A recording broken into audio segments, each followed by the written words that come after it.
So today we're going to go over the 1, 2, 3s of mushroom production. So these are things that are mushroom industry specific, words and phrases that you may have not heard before, things that are super specific directly to mushroom cultivation, and especially commercial cultivation. So let's get into it.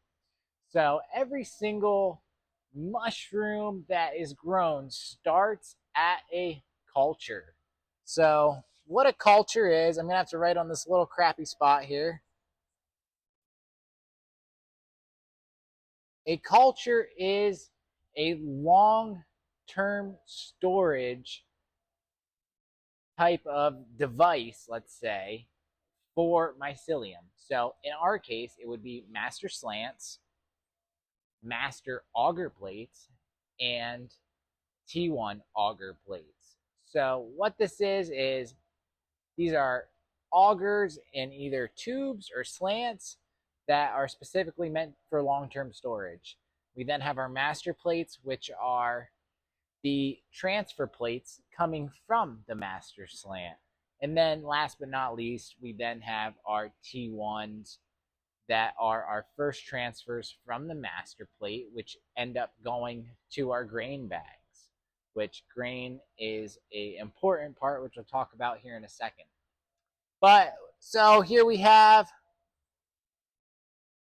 master slant, the ultimate long-term storage solution for cultures. It's a tube of auger. It's got lots of depth, has lots of nutrients there for the mycelium to acquire over years of storage. Best stored at the lowest possible temperature, close to freezing. If you have dry ice freezing capabilities, that is definitely an amazing way to do it. But the next spot here is our master plate.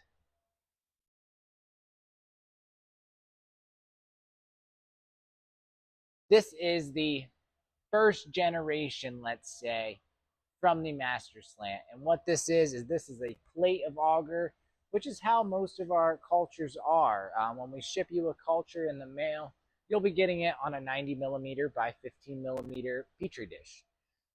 So this is a plate coming from the master slant that is ready to go to a T1 plate. So all of our master plates make T1 auger plates. And this is where it gets fun. This is where we take the T1 plates and we transfer them to G1 grain spawn. So spawn is myceliated grain, which has been sterilized, which is ready to go to our final product. At least here at 10 Mile Mushrooms, we sell substrate, so I call our final product substrate. So we go from cultures here to grain spawn. A very intricate process of trying to eliminate all bacterium, all type of different molds.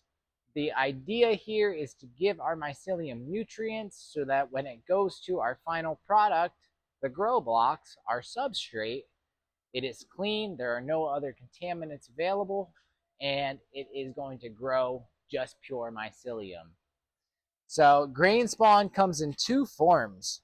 It comes in G1 grain spawn and G2.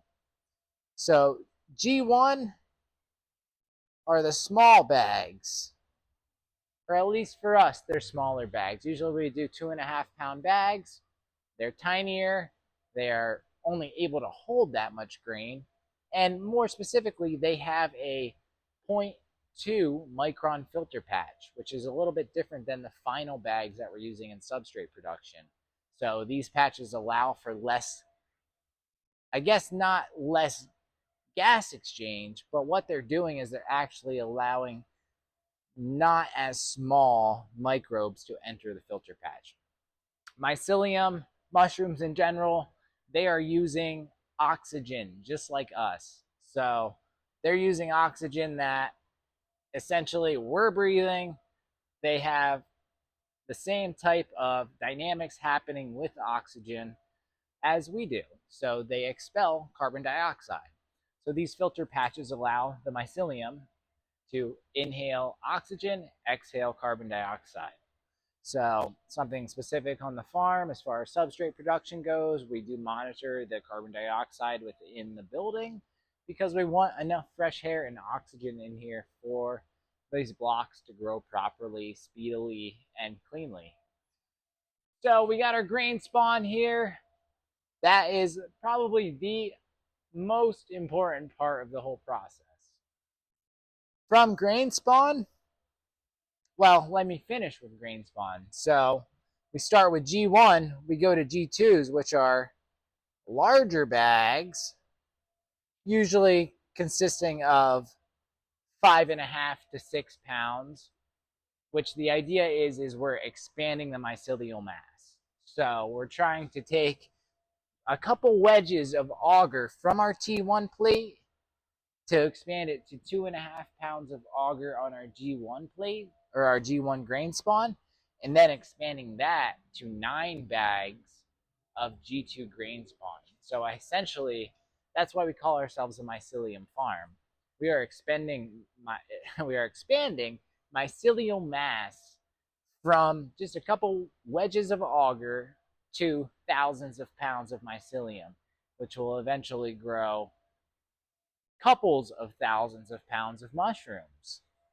So our G2 grain spawn, something that we're looking to always be clean. We are absolute certainty this is clean. Because if you are kind of carrying contamination from any of these spots, it is going to absolutely be detrimental to your final product, which is substrate. So substrate is for us either sawdust in soy hulls or sawdust in wheat bran.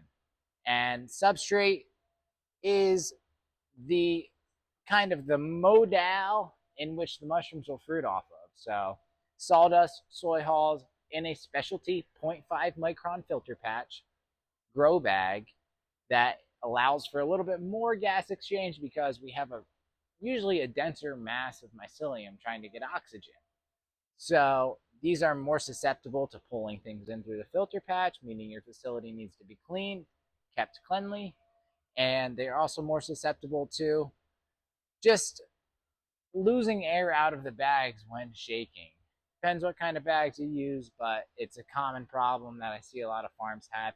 They're trying to make 12-pound bags, and there's no air left in the bag to try to shake these things around to get a good solid colonization.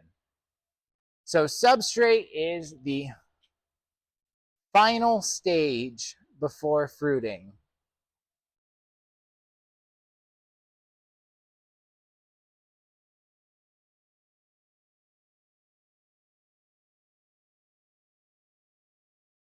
So we are then ready to put these into the grow room. There's not many specific terms when it comes to the grow room, at least none that are coming off the top of my head here. These are the main basic terms that you're going to hear throughout the cultivation process.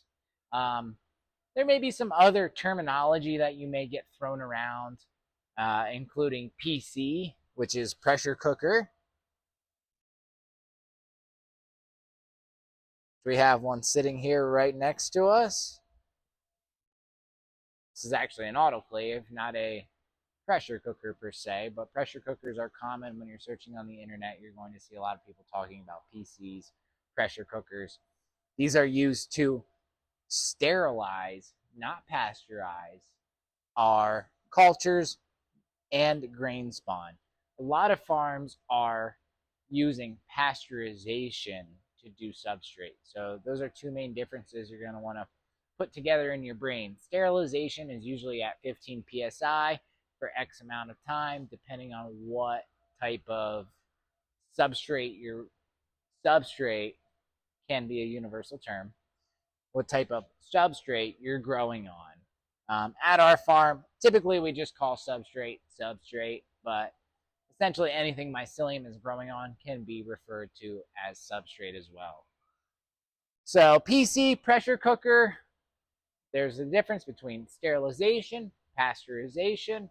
Pasteurization usually is done atmospherically, meaning it has no pressure within the vessel. So your atmospheric sterilization units or pressurization units, see, even I mess it up, typically only get to 200 degrees because that is the default point for atmospheric type of temperature for steam. If you're getting anything above 200 degrees, that means there's a slight little bit of pressure happening within the vessel. So our sterilization units, our autoclaves, our PCs, they are getting up to 15 psi, essentially little bombs, and they're able to be run at much shorter times because that extra heat and pressure kills microbes faster. So we got PC, sterilization,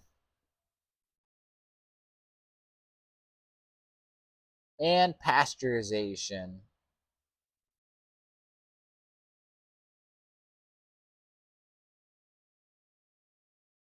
I might have spelled that wrong. I've been having a hard time spelling lately. I don't know why.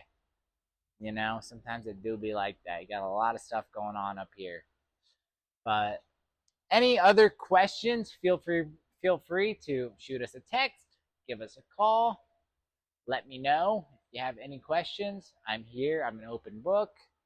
There's lots of other terms that are probably floating around that I may be missing, but this was just your 1, 2, 3 quick little rundown. So get a good grasp of these terms, and you're going to have a good grasp of what's going on at a commercial mushroom facility. So thanks. Have a great day.